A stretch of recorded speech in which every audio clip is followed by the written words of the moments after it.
Good afternoon, everyone. My name is Peter Oehrtman. I'm a Cincinnati-based piano teacher and assistant to the director at Indian Springs Academy of Music. Today, I'm going to be presenting a session entitled Fresh Approaches to Old School Teaching. Traditional doesn't have to be boring. In this presentation, I'm going to be examining how traditional teaching can be taught in ways that are interesting, engaging, and encourage intrinsic motivation. Just so you know, I'm going to be toggling back and forth between a PowerPoint slide, so you may get a little bit of lag time when that happens, and there will also be a question and answer session at the end of the presentation, so you can save your questions for that time. Also, I'll be referencing a few sources, and I'm including a sources handout, which will be available on the members only page of the MTNA website. So let's get started.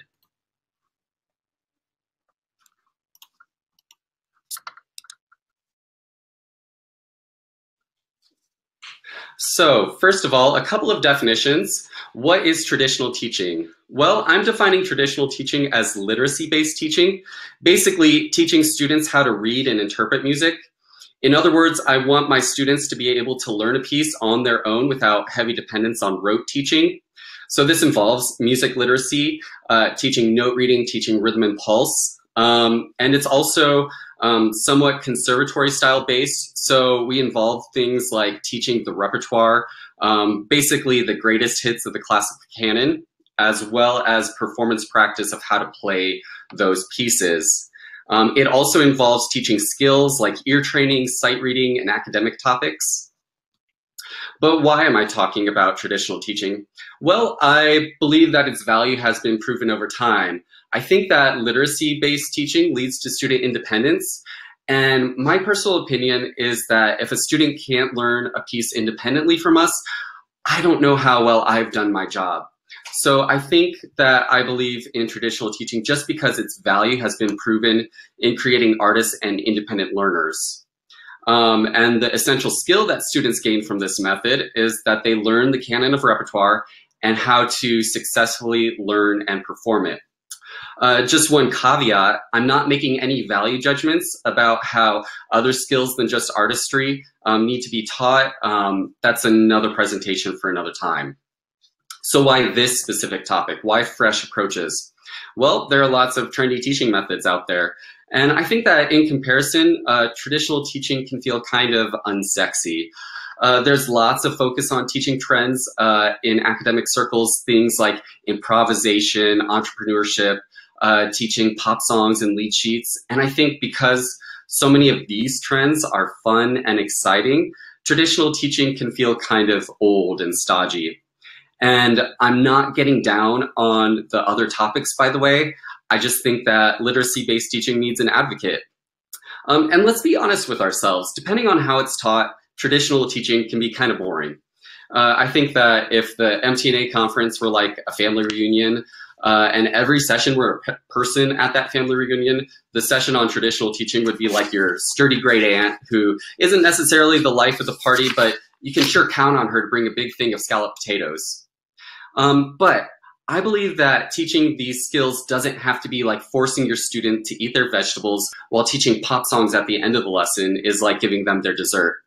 I think that if we listen to student needs and what bothers them about specific aspects of traditional teaching methods, we can adjust and get them excited about the learning process all on its own. In my opinion, the opposite of boring teaching is not fun teaching, but it's engaging teaching. So even though it requires effort, I think that music and progress should be a reward all on its own. So teaching in engaging ways isn't about just coming up with a lot of games, although I think that's important. But I think it's mostly about giving students the tools they need to progress quickly and then make music an intrinsic reward all on its own. Let me give you an overview of today's presentation. I'm taking a multi-topic approach of many of the concepts I talked about earlier. So I'm going to be talking about note reading and sight reading, rhythm and pulse, technique, practice, and repertoire and style. And the plan for each topic is to identify complaints that students have about each concept that can make it annoying or boring or insert a four-letter word here. And I want to get to the root of what makes every single one of those topics boring or frustrating. And then in doing that, I'm going to present some remedies to those aspects about each concept that students can find annoying. In attempting to do this, I'm going to give systems and principles to abide by rather than overloading you with a million new games to learn, just because I feel like when you come away from a session with a million different games, it's kind of overwhelming, and I think it's much easier to just take a system or a principle to stand by. My ultimate goal in this is to give students the tools that they need to become independent learners, all while being fully engaged in the learning process. And there you have it. So let's get started. The first topic I'm going to be speaking on is note reading and sight reading. There are lots of things that can frustrate students when it comes to note reading. But a common complaint I get, especially among my new students and my transfer students, is that it just takes too long to learn a song. Students crave variety, and if they're only crawling at a snail's pace of learning the notes and getting frustrated and learning a few songs a week, they'll get frustrated. And I think if it takes too long to figure out each note, then the process of learning a song is more frustrating than it is fun. So the remedy to this, and this applies at all levels, is fluency. We need to help our students become fluent in their reading, and this happens through drill. At the very beginning levels, that looks like starting with just a few notes, C, D, and E, and having the student drill those notes, know them really, really well, and then move on from there. And I think that we should give students lots and lots of pieces, especially at the earlier ages, just because the higher the quantity of pieces that a student is working on, the more they get to work on their note reading muscles. At later levels, I think that music needs to be appropriately leveled. I personally think that if at the early intermediate and mid-intermediate stage, if a student can't get the notes under the fingers in about 3 to 4 weeks, it's probably too hard for them, and they need to work at an easier level. But the idea of just teaching fluency and drilling is not all that exciting in itself, so let's spice things up. One app that I like using a lot for note reading is called Note Rush. And what I love about this app is it's basically a flashcard drilling app for the iPad. But what it does is it uses the microphone in your iPad, and the student has to play the notes on the piano. And you can see that the notes pop up, and the student has to play them as quickly as they can. And then they eventually achieve a score, and they can compete for prizes. I have a student who came to me as a transfer student, and he was just taking way too long to learn each song at the level 2A of Faber.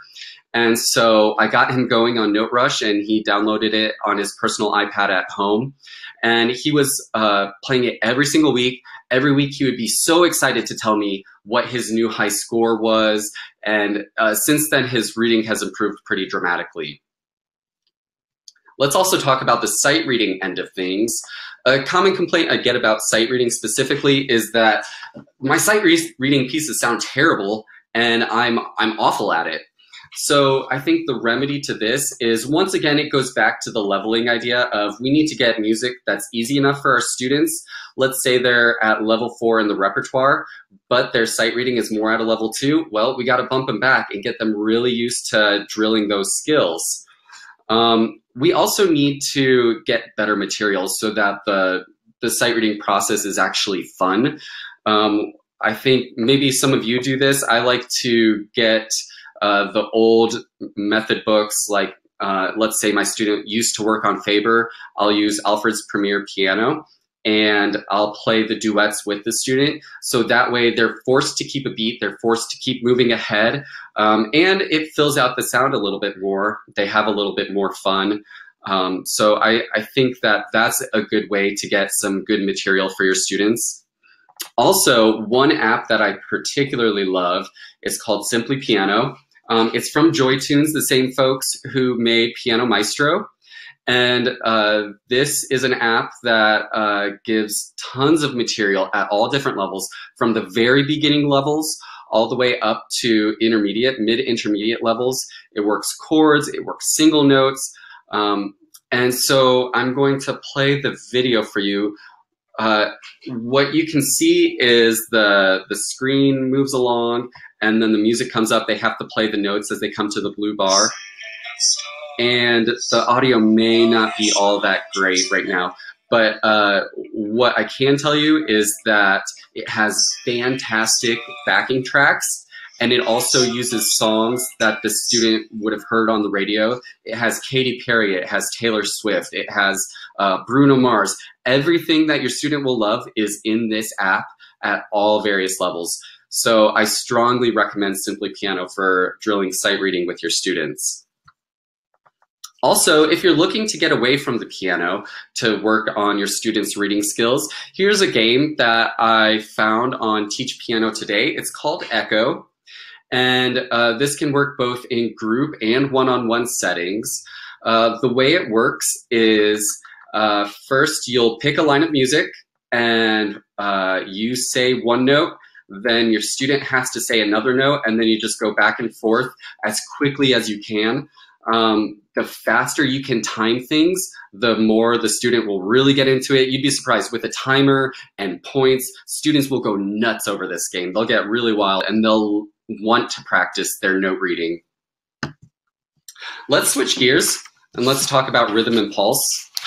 There are lots of complaints that I can get about rhythm and pulse from my students, but probably the biggest one is they hate playing with a metronome. Playing with a metronome is hard and annoying.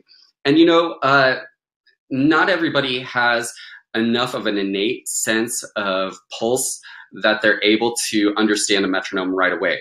So what that requires is for us to work directly with the student and practice playing with a metronome in the lesson. What that looks like is as the metronome is clicking, force them to play every single note lining up exactly with the metronome. Keep drawing their ears right back to that metronome. And also at the various milestones of different subdivisions that they're learning, have them be able to practice eighth notes at different tempos, practice their triplets at different tempos, practice 16th notes at different tempos, and just get them to be able to line up with the metronome. That's an important skill all on its own. But that idea is not necessarily that exciting, and students still probably won't love the metronome yet. So the way to do this is to get a better metronome. So I'm going to show you the video of my metronome. Oh, nuts. We're having technical problems.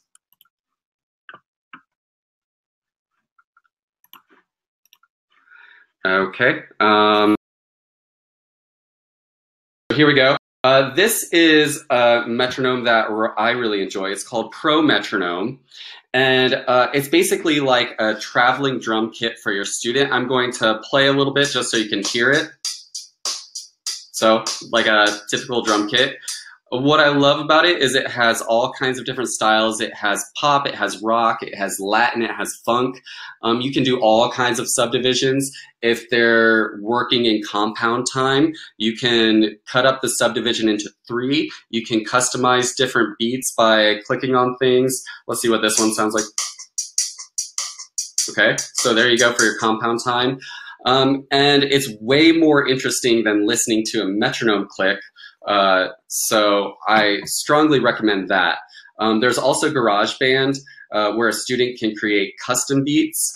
GarageBand is a lot of fun to have as an alternative to the metronome.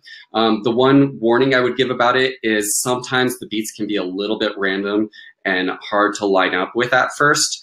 So I recommend Super Metronome Groovebox before I recommend GarageBand. So let's go back to the presentation.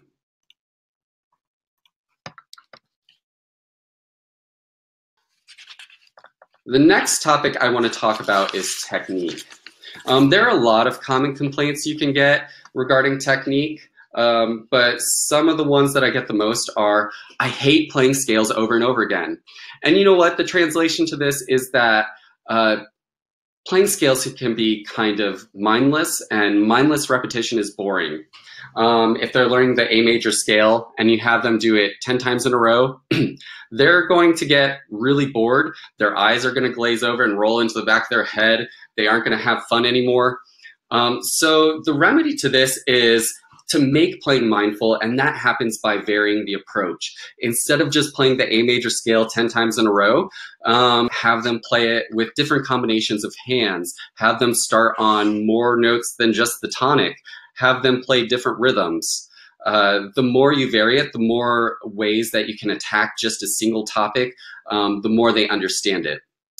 But I'm being very self-aware as a presenter. Whenever I hear a comment like this, I'm like, yeah, I know that I need to vary the approach, but it just feels kind of random switching from one idea to the next and having them start on different notes. So the way to do that is to make it systematic. And if you want a systematic method of varying the approach, I strongly recommend Philip Johnston's Scales Bootcamp. So this book is fantastic in lots of different ways. First of all, it creates visualizations for every single scale. It shows a keyboard, a picture of a keyboard, and the groupings of 3 fingers and 4 fingers of how to play that scale. It just lays it out in a way that's very easy to understand for the student. It's 100% clear, makes way more sense than learning music from notation or by rote. And then on top of that, what Philip Johnston does in this book is he creates what he calls achievements to unlock, where you play the scale in different ways. So you check the boxes, and it's ways that you wouldn't expect. Some things like the different rhythms or the starting on different notes that I talked about earlier. Also things like you have to play the scale for people, or you have to play the scale with your eyes closed. And so it makes playing scales a little bit more interesting than just playing it over and over again.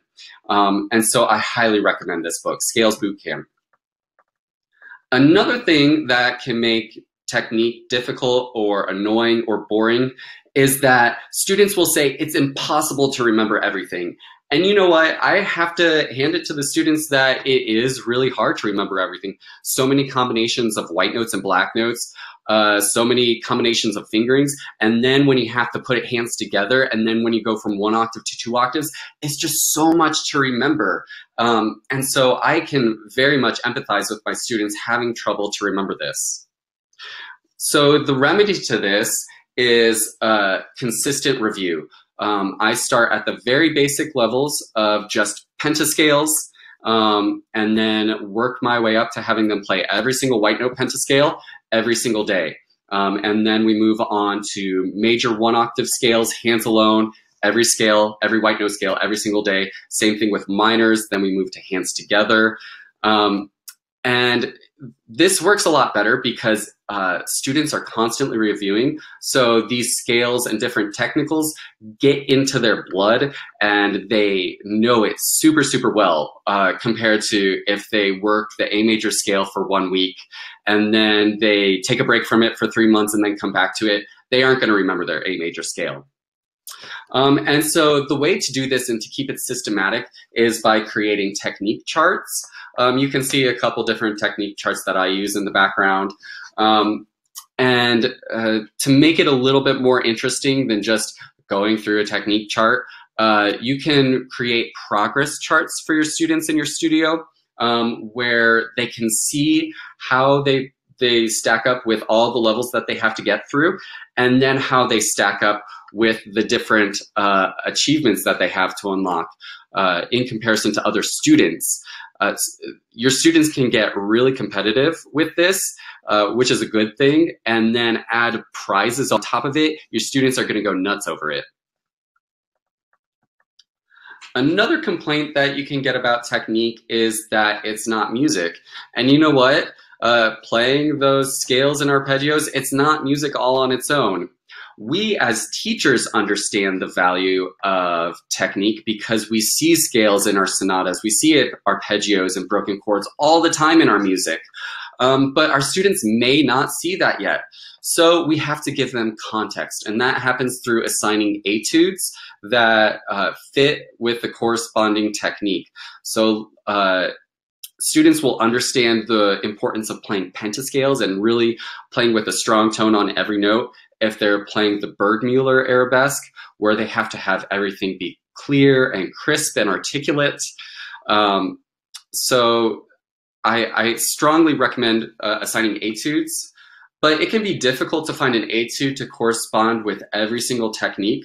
So there's this new app that I've discovered called Scale Tracks. And basically what it does is it provides a backing track for every single scale at different levels. It also has arpeggios. Let me play the video just so you can see it in action. So you can choose the scale, choose the octaves. They have all kinds of scales and a couple different tracks.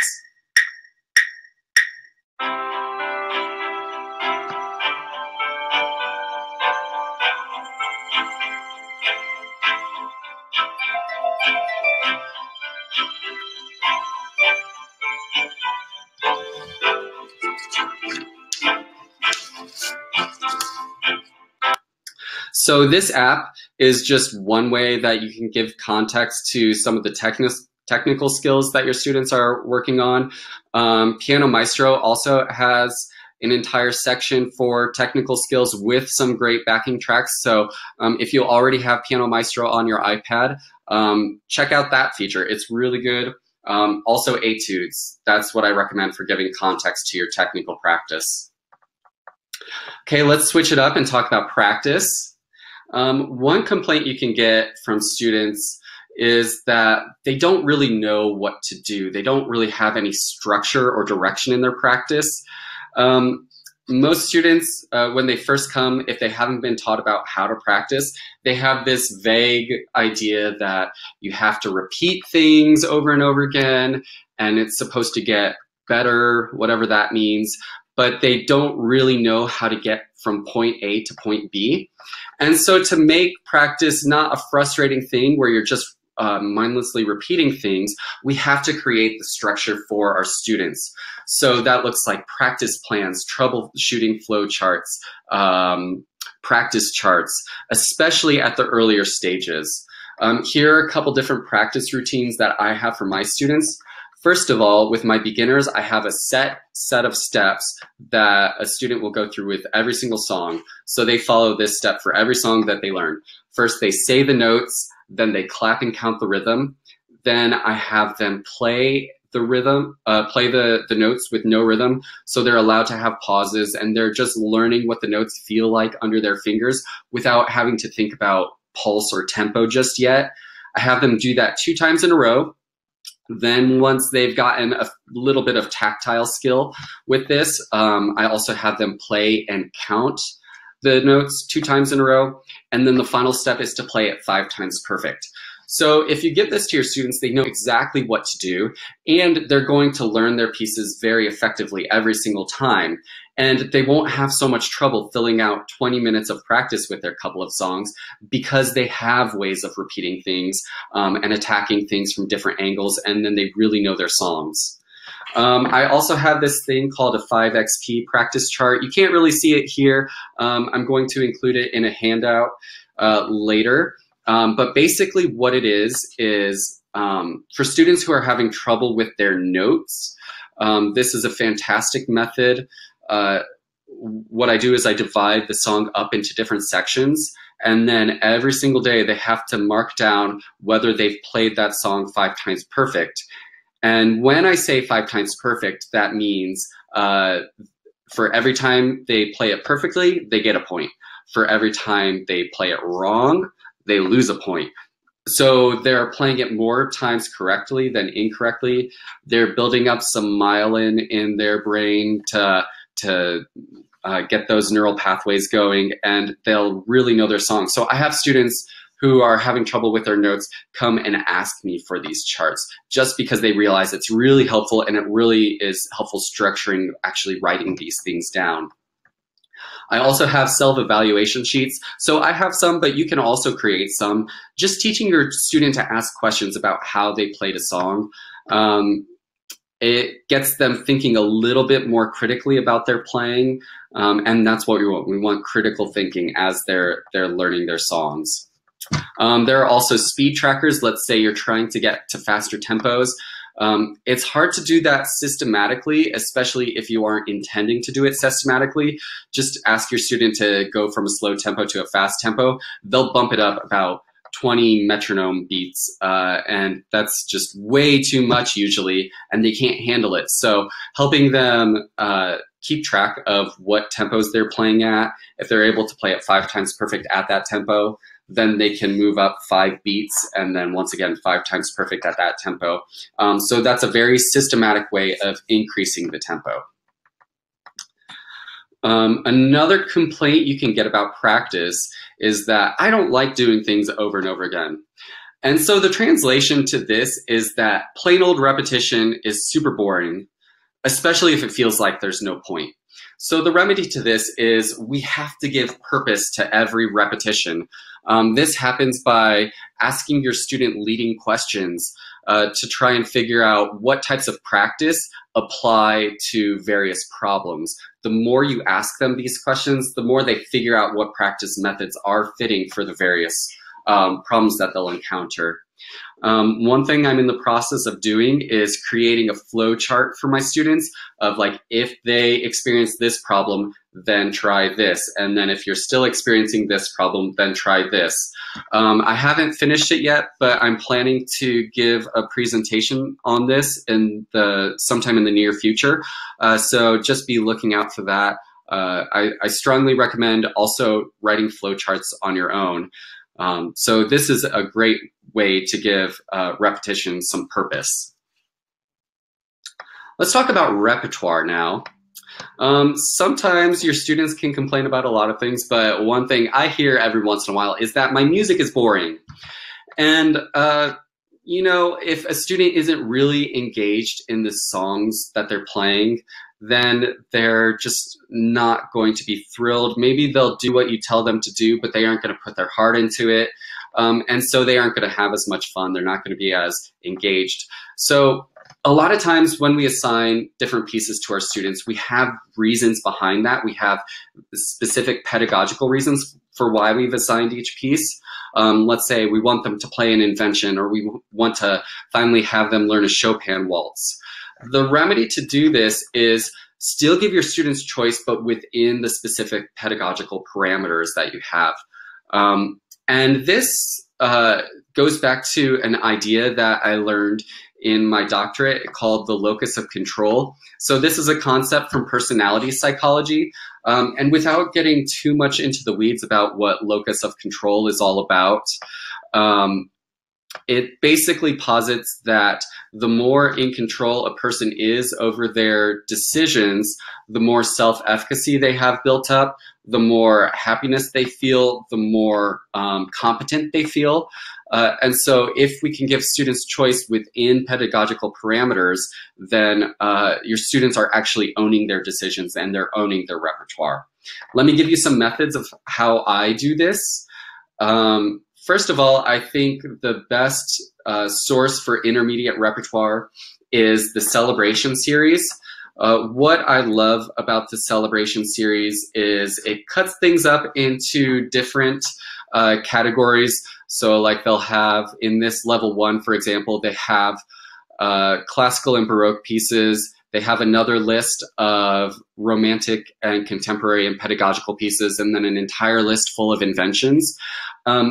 And a lot of this repertoire is really great. Sometimes when you get into intermediate repertoire, especially at the early levels, it's just not that thrilling, but they've done a great job in this series of cultivating and curating some of the best pieces for each time period at each level. So I think Celebration series is fantastic.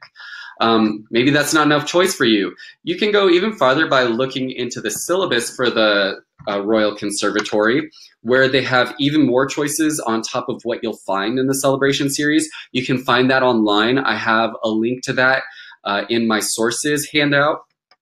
And maybe that isn't enough choice for you.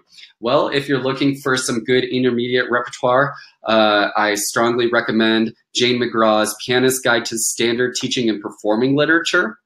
So what this book does is it takes all intermediate pieces, divides them up into time period and composer, and then within each composer you can find every single intermediate piece that has been written by that composer, and it gives a short description and a level. So let's say you have a level 4 student and you want them to finally be learning some Schumann. Go to the Schumann section of this book, check out every single level 4 piece, and then look it up on Spotify or YouTube and just have a listening party with your student. And then from there, your student can choose their favorite. You're satisfying your need of having your student learn a Schumann piece, as well as the student is finding a piece that they enjoy the most. And it's a choice that they own. Another difficulty that students can encounter in their repertoire choices is that they don't play enough songs. So we have to think as teachers how it will feel for our students practicing the music we assign. Let's say that we're preparing them for an examination and those are the only pieces that your student is learning for the entire year. Can you imagine what it feels like practicing all those pieces for half an hour a day, 5 days a week for an entire year? I would go nuts doing that. And so this goes back to my leveling idea. I want to make sure that I assign enough pieces for my students. One way you can challenge yourself to do that is through Elisa Milne's 40-piece practice challenge. If you haven't heard of this, I have a link in my sources page, and you can check it out. She tells you exactly what to expect for how much it'll cost the parents. It'll give you some ideas on repertoire. It'll force you to expand your awareness of pedagogical repertoire. And let's say you have a piece that you definitely want to assign your student, but your student just hates it. Well, I think your student will be able to stomach that a lot more if they have 39 other pieces that they're going to be learning that year that most of them they enjoy more or less. So this is a great compromise and a great way to get your student learning lots of music and increasing their learning skills. Another complaint I get from students regarding repertoire, this happens a little bit more in the later intermediate stages, is that I just don't feel like I understand musical styles. And this happens when a student starts to realize how much they don't know. This is in the later intermediate stages, where they realize just how many styles there are and how many nuances of playing there are within those styles. I think the best way to attack this is through lots of listening and just slowly absorbing the nuances of performance practice that go into every single style. You can do this through listening campaigns. One of my favorite listening campaign ideas came from the Ohio University. They developed this community outreach program called Project Inspirare. And from that, they have this program called the Listen Up program. And it's pretty similar to Pizza Hut's Book It program, where if you read enough books, then you get a free personal pan pizza. Very similar idea, where if a student listens to, from a set playlist, 15 minutes of music a day for an entire month, they're eligible for some free treats from a local business, as well as for the students who listen to the most music. They were qualified for a drawing for different CDs. I think the highest qualifying student won tickets to a concert. And so in doing this, in having a listening campaign like this, you're reinforcing a love for music, and then rewarding them with even more music if they are the highest achieving students in this. So we can copy this idea by forging relationships with local businesses. If you can convince a business that it would be in their favor to give gift certificates where if they have one student, the rest of their family is going to come with them and also order at this business, and in the end is going to give them more business, you can do a good job at convincing them. But maybe it's tough to forge those relationships for you, or you don't have money to foot the bill for gift certificates. You can have kind of a show and tell party with your student. So the way I recommend doing this is set a specific parameter, like say, this week I want you to listen to 4 Mozart concertos of your choice, 4 Mozart piano concertos. I'm going to do the same thing, and I want you to tell me what your favorite thing is about this concerto, why you chose it over the others. Tell me about different parts of it, tell me at what point the cadenza comes in and what you think is interesting about the cadenza. And it could be anything. And so every single week you're having a co-discovery with your student, and they're getting really excited about the music they're learning because they're being exposed to it. And this is a great way to help your student develop a love over classical music. So that's all I have for you in terms of my ideas. Let me come back to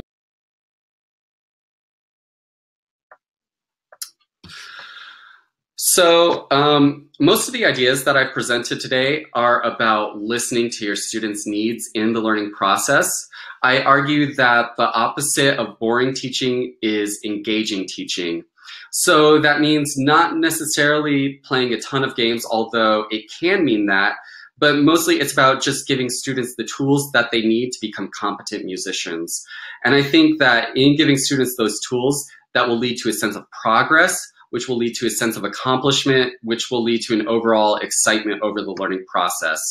And then in giving students excitement over the learning process, they become engaged and they become intrinsically motivated. All of this can happen through playing games and using apps and other traditionally fun modes of presentation, but that's not the main point here. To me, being an engaging teacher is about understanding and listening to student needs. So maybe you're listening to this presentation and thinking, hey, Peter, you hardly taught me any games. I want my money back. Well, first of all, you didn't pay me anything. And second of all, if you want to learn some games, that's what Pinterest is for. There is an article that I think reinforces my idea that came from the Bulletproof Musician, entitled Why Trying to Make Practice Fun Might Be the Wrong Approach. I have a link to it in my sources page. And basically that article argues that we're teaching students to solve puzzles. And just like a lot of other ventures in life, not every single aspect of it is going to be a barrel of laughs and enjoyable, but sometimes there will be a point where you hit a wall, or there's going to be a point where it's frustrating. But if you have a goal and you keep pushing through, the process in itself will be engaging. And that's how we do it. We make it meaningful for our students, even in the difficult parts, even in the frustrating parts. Overall, I believe that traditional teaching is a great starting point for music education, but it's not the end-all be-all. A lot needs to be said about updating the traditional music curriculum to address current career needs of modern musicians, things like entrepreneurship or technology and media literacy. But that's another presentation for another time. What I will say is that I strongly believe in traditional teaching for its ability to produce musically literate musicians. And so I think that in doing that, we help our students become competent, and then we can be engaging teachers. The more we do that, the more we can expect our students to be excited about the learning process. So that's all I have for you today. I believe we have some time for question and answer. So feel free to write in any questions that you have. Okay, so I'm going to be looking for some of these questions. So one of the questions was, what was the app called? The metronome app. That was called Super Metronome Groovebox. In my sources page, which you can find on the members only page of the MTNA website, I have a list of all the apps that I've referenced here, as well as other metronomes on top of that. Let's look for another one.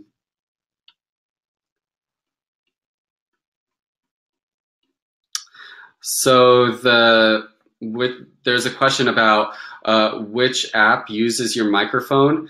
There are two of them. One of them is Note Rush, that's the flashcard game. And then there's also Simply Piano, and that's the one where it gives you lots of different pieces lots of contemporary pieces with backing tracks. I highly, highly recommend that. Students just love that. They asked me if I created my own chart. Yeah, I do create my own charts. Basically, all that comes down to is brainstorming all of the technical skills that you think are valuable at different levels. So right from the very beginning, that is pentascales, just getting those 5 fingers developed a little bit more. And then I just use Excel, and then that's how I create my charts. And then once you have a full set of charts created, you can then have progress charts where you can have students compete with each other in your studio. I can send you some of the technical charts that I have. Another great resource for technical charts comes from the Color in My Piano blog. That's by Joy Morin, and what I like about that is it's all the RCM technicals, and it's laid out in a very clear way. So if you're looking for a download right now, I would recommend you to check out Color in My Piano. Do we insist that a student have a computer notepad? No, just because I think that's a little bit too of an expense to have your students take on. It's more for if I have my students who already have iPads, I recommend these apps to them. So hopefully they have Apple products, but you can't always guarantee that. So if that's the case, then you'll have to get a little bit more creative. Another question, how can I help students know if they are playing a piece perfectly? The way that I do that with my 5 times perfect practice is I will sit with my student in the lesson and have them play through a section of the piece and then ask them the question, was that perfect? And you'd be surprised, sometimes they aren't paying attention at all. Sometimes it was a little bit wonky and they just want to get the point and they'll tell you yes, and they're like, nope, nope, it wasn't. And so helping them understand what a perfect run through actually entails is necessary in this process. Do students keep their own practice checkoff list? Yeah. So I just make copies of practice charts and checkoff lists, and that's how I do it. Another question is, I would like to see inside of the Scales Bootcamp book.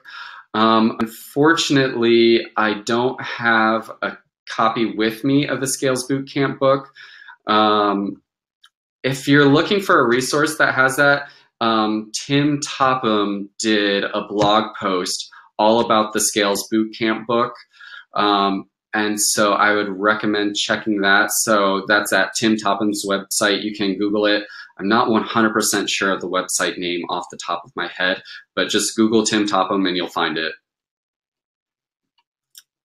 The name of the listening campaign, I have that linked in my sources. It's by Ohio University's Project Inspirare, and the listening campaign was called Listen Up.